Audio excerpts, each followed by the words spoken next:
School কলেজে চলছে গরমের ছুটি। অফিসে একটা দিন ছুটি ম্যানেজ করতে পারলেই উইকেন্ডে 2-3 দিন ঘুরে আসা যায়, এমন প্ল্যান অনেকেই করেছেন। যারা ইতিমধ্যেই চলে গেছেন দীঘায় তাদের আর কিছু করার নেই, তবে যারা প্ল্যান করছেন আজকাল পরশু দীঘায় কাটাবেন তাদের জন্য রয়েছে সাবধান বার্তা।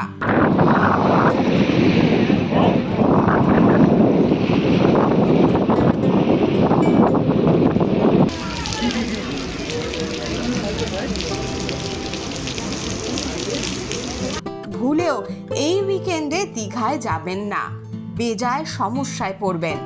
কেন? বেশ শুনে নিন দীঘার হোটেল ব্যবসায়ী সমিতির যুগ্ম সম্পাদক বিপ্রদাস চট্টোপাধ্যায় কি বললেন। এই নির্বাচনটা এমন সময়টা পড়েছে, এটা হচ্ছে সামার ভ্যাকেশন চলছে।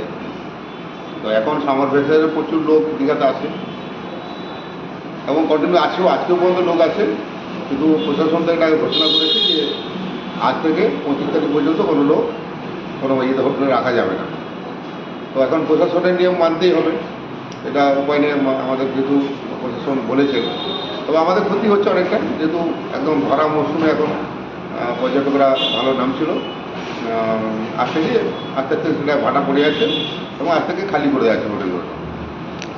নতুন যারা আজকে আসবে তাদের আর ঢোকার ব্যবস্থা থাকছে না, লোককে আর এন্ট্রি করা যাবে না, মানে শনিবার রাত পর্যন্ত কোনো লোককে এন্ট্রি করা যাবে না।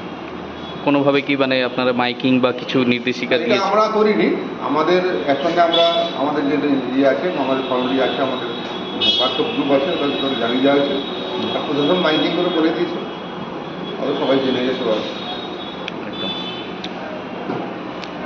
আর যেখানে বিভিন্নভাবে যে পর্যটকরা আসে, নিরাপত্তার জন্য আর কি ব্যবস্থা আপনারা নতুনভাবে নিয়েছেন আগামী দিনে?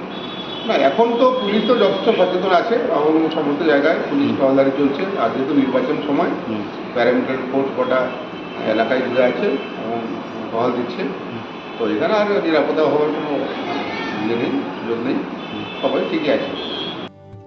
গরমের ছুটিতে দীঘা, তাজপুর, মন্দারমণির মতো জায়গায় মানুষ যেতে ভালোই বাসেন, তবে এবারটা একটু রয়ে সয়ে গেলেই ভালো। নির্বাচন মেটার পরেও তো বেশ কিছুটা সময় হাতে পাবেন।